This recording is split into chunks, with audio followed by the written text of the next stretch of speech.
G'day, me lovelies. How are you? Hope you're having an amazing day. So, today, while my child is not home, I want to talk about something that happened with him and how I dealt with it. And this is very important to me because growing up, I did not like the way my parents responded to my misbehaving. There was a lot of screaming, punishment, fear induced behavior. Like, I love my mom. And again, they did what they could. They did the best they could with the tools that they had at the time. But when I became a parent, I wanted to do something different. To give you an example, my mom did not need to hit me because she had the look. I just needed the look, and I would be scared shitless. And therefore, I didn't need anything else. I just needed the look.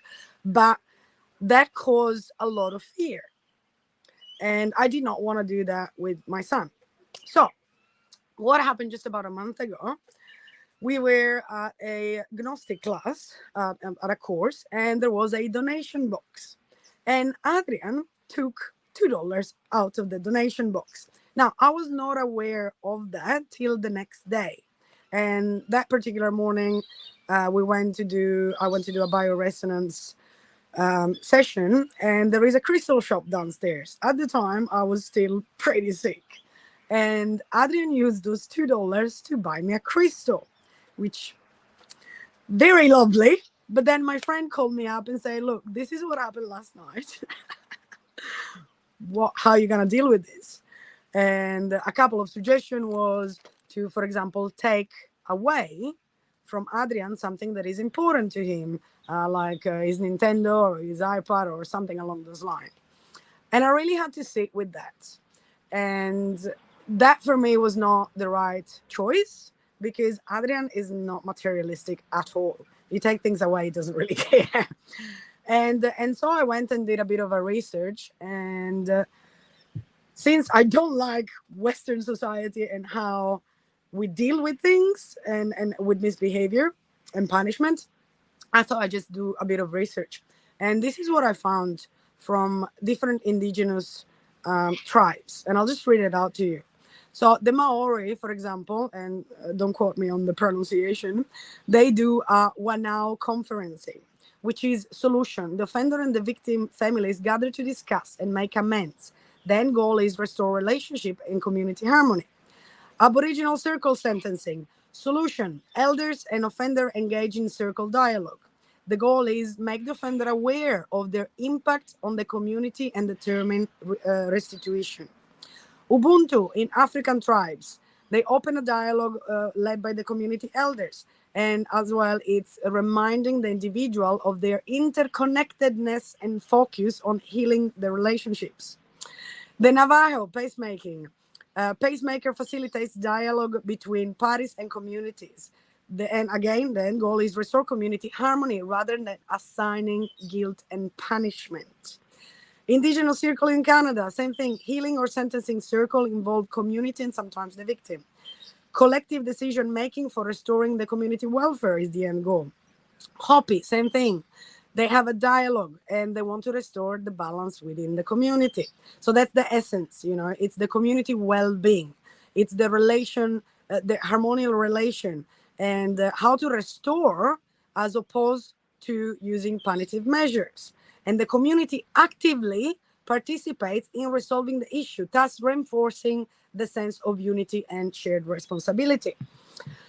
And so what I did, I actually sat with Adrian and I asked him, I said, first of all, I needed to remind my son of something. I said, have you done anything that you were not supposed to be doing?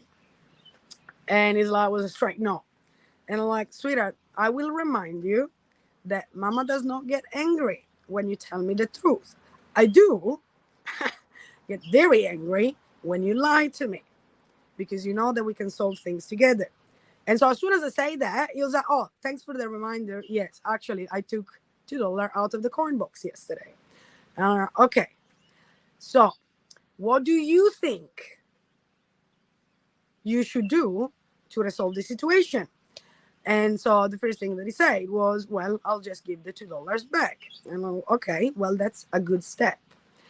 What else can we do? And he said, well, I can apologize. I said, okay.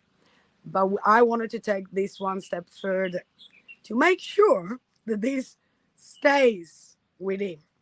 And so I say, yes, this is all good. So you're going to have to give the money back and you're going to have to apologize. But you're going to have to apologize not just to the teacher, you're going to have to apologize to the whole class as well, because you took the money from the teacher in the community. And he agreed. He was not happy. So when we got to class the week after, I wanted him to do it straight away before class started. But when we got there, there was already talk happening. And so I said, no, I'll do it later. I'll do it when class finish. Oh, okay, fine. We'll do it later. So I let him do his things. We did class.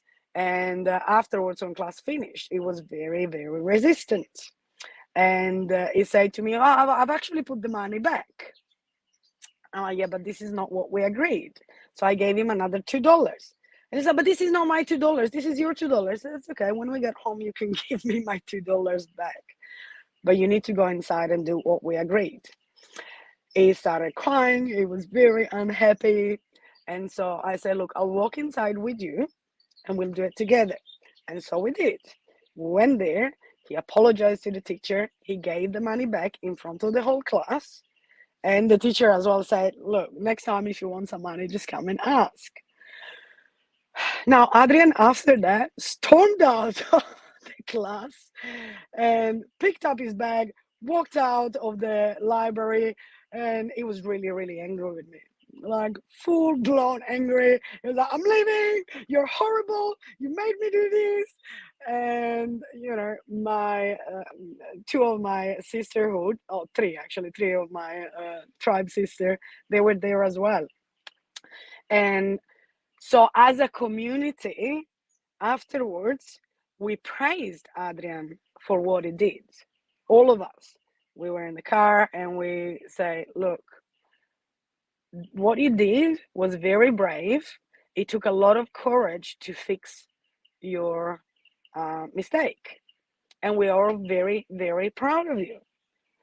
And obviously, he was not happy. He was like, okay, fine. I don't want to talk about this anymore. And when we got home, I reinforced that again before going to bed. And I say, sweetheart, I'm going to say this just one more time. I am so proud of what you did, of your action, because it does take a lot of courage to amend one's mistake and take responsibility for it.